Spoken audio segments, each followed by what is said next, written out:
हिंदुत्व से ही जुड़ा एक और मुद्दा बार बार देश में उठता है, गौरक्षा का। क्या गौरक्षा के नाम पर हुड़दंग को बढ़ावा दिया जा रहा है? कई जगहों से लिंचिंग की खबर आती है, जिससे देश भर में हम देखते हैं लोगों में बहुत नाराजगी होती है। क्या गौरक्षा के नाम पर हुड़दंग को बढ़ावा दिया जा रहा है? सीधा प्रश्न। देखिए, गोरक्षा के नाम पर आप कह रहे हैं कि हुड़दंग होती है, बहुत लोगों को समस्या हो जाती है। आपको पता नहीं है कि हिंदुओं को कितनी बड़ी समस्या होती है जब गाय का हत्या के समाचार उनके कानों में जाते हैं। रह पाना मुश्किल हो जाता है। आज देखिए, हिंदुओं की इतनी प्रबल भावना है गौरक्षा के बारे में, लेकिन आज कहीं से हमको मदद नहीं मिल रही है। आज हमारे बच्चे रात की नींद खराब करके ट्रक के सामने जाकर के खड़े होते हैं, अपनी जान की हथेली पर रख करके, और गायों को बचाते हैं, गौशालाओं में लेके जाते हैं। आज इस मामले में सरकार भी हमारी मदद नहीं कर रही है।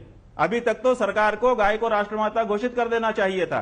अभी तक तो गौहत्या को पूरे देश में बंद कर देना चाहिए था, लेकिन गौहत्या के बारे में सरकार से भी हमको मदद नहीं मिल रही है। और हमको कहा जा रहा है कि हम लिंचिंग कर रहे हैं, हमको कहा जा रहा है कि हम गुंडागर्दी कर रहे हैं। हम गौरक्षा कर रहे हैं जी, और क्या करें? हमारे पास दूसरा कोई रास्ता नहीं है। अगर हम सड़क पर खड़े हैं तो हाथ में 2 डंडा लेकर के नहीं खड़े होंगे तो क्या होगा? तो हम गौरक्षा करना चाहते हैं, हम किसी को चोट नहीं पहुंचाना चाहते हैं, लेकिन हमारी मां को अगर कोई चोट पहुंचाएगा तो हम खड़े होंगे, और उस समय हमारे ऊपर हमारा नियंत्रण शायद नहीं रह जाता है। तो ऐसी परिस्थितियां आपने उत्पन्न की हुई हैं। सरकारों को चाहिए कि ऐसी परिस्थितियां ना उत्पन्न होने दे। गाय को इस तरह से, जिस देश में अवध्या कहा गया है, जिस देश में गाय का गौ माता राष्ट्रमाता के रूप में सम्मान होता रहा है, जिसको वेदों ने गावो विश्वस्य मातरः कहा है, उस गाय माता के बारे में जब आस्था पूरे देश में है तो उसकी हत्या नहीं होनी चाहिए। और अगर हत्या हो रही है तो उसको बचाने के लिए जो लोग खड़े हो रहे हैं, हमारी दृष्टि में वो लोग वीर हैं, और उनकी पूजा की जानी चाहिए, उनके सम्मान किया जाना चाहिए। उनको गुंडा कहना और उनको लिंचिंग का दोषी बताना बिल्कुल गलत है। दोषी वो लोग हैं जो गाय को खतरे में डाले हुए हैं। लेकिन आप शंकराचार्य हैं, और आप जो कहेंगे उसकी बात दूर तक जाएगी। क्या आप ये संदेश नहीं देना चाहेंगे कि हिंसा नहीं होनी चाहिए गौरक्षा के नाम पर?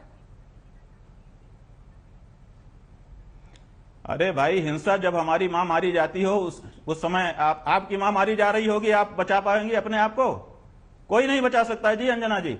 जब हमारी मां के ऊपर खतरा है उस समय हम कहां तक नियंत्रण रखें? आप समझिए कि हिंदू पास हो गया इस मामले में कि इतने देर से अपनी मां की हत्या देख करके फिर भी अभी वो रूप उसने धारण नहीं किया जो उसको कर लेना चाहिए था।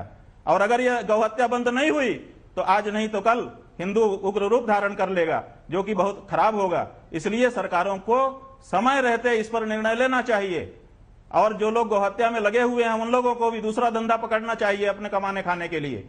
गाय माता को छोड़ें, इसकी बड़ी जरूरत है। और इसमें अगर किसी के मन में गुस्सा आता है, हम ऐसे गुस्से का आदर करने वाले व्यक्ति हैं।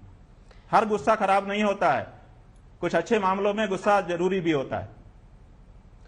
अच्छा, क्या मौजूदा शासन में जो धर्म, मां गंगा की सफाई, मंदिरों के पुनर्निर्माण हम अलग अलग जगहों पर देख रहे हैं, उन सब पर महत्व दिया जा रहा है बहुत ज्यादा, इससे आप बहुत हर्षित होंगे, बहुत संतुष्ट होंगे? आपको लगता है कि कुछ करना बाकी है?